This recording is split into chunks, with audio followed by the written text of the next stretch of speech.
What's up, guys? My name is Tanner McGrath. I cover college hoops here at the Action Network. Happy March. Every single day we are getting more and more conference tournament games, and for our Friday best bets, I will be targeting two of those conference tournament games. Starting in the Big South, where I'm taking Winthrop +2 against Radford in the Big South Tournament 3 versus 6 game. Look, number 3 Radford snuck to the top of the Big South standings after a 9-game win streak in the middle of the season. But I think the Highlanders were either punching above their weight or they peaked too early. They got exposed down the stretch, losing 4 of their final 6, including 2 monster games against UNC Asheville and Longwood. Part of the reason for that regression is because they lost Brian Antoine, which is a pretty big deal, and they should get him back for this Big South tournament run, but we're not 100% sure if he'll be coming back, and we're not 100% sure if he'll be 100% healthy if he does come back. Either way, I'm not that concerned because I'm not sure what Radford does that well. They run a lot of pick and roll, but they're an inefficient pick and roll offense. Their shot quality defensive metrics are brutal across the board, and a lot of their efficiency metrics seem to be carried by great three-point shooting and great three-point defense. Two things that aren't the most sustainable in the long run. Now we're pairing them up against the always dangerous Winthrop Eagles, who finished the season as the league's best offense by efficiency and have a really underrated defense by shot qualities metrics. And look, while Radford swept Winthrop in the regular season, they got really lucky in those 2 games. Winthrop shot 25 for 40 from the charity stripe, 62.5% combined in the 2 matchups, something that should never happen to a 75% free throw shooting team. Again, Radford with these unsustainable metrics. Winthrop also won 4 straight down the stretch, carrying a lot of momentum into this revenge spot.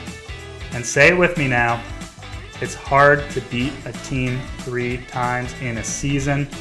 The worry for the Eagles is their pick and roll defense, which is bad. But I don't see either defense getting many stops in what should be a higher scoring, higher variance game.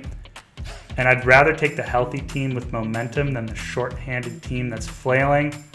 Finally, the shot quality bets model makes Winthrop a 5-point favorite in this one, giving us 7 points of value against the spread on Winthrop +2 playing Radford, a bet I'll make every single time.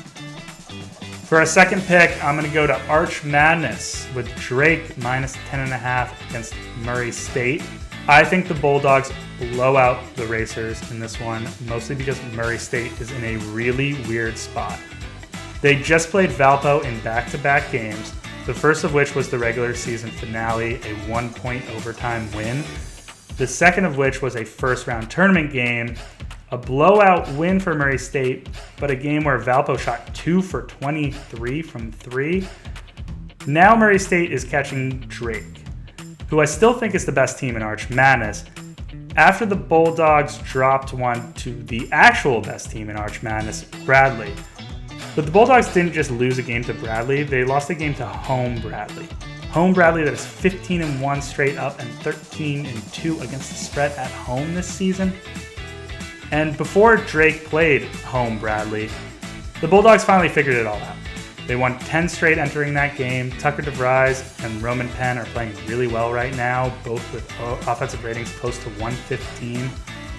Both times Drake played Murray State this season, they killed them. 82-64 at home in January, 92-68 on the road in February. I think Drake bounces back off of playing home Bradley in a big way in this spot against the team that they've owned in the past. I would take Drake up to a 13.5-point favorite. With that said, good luck on all your wagers tonight, into the weekend, and into March. And make sure you check back into the Action Network's YouTube channel for more daily action picks.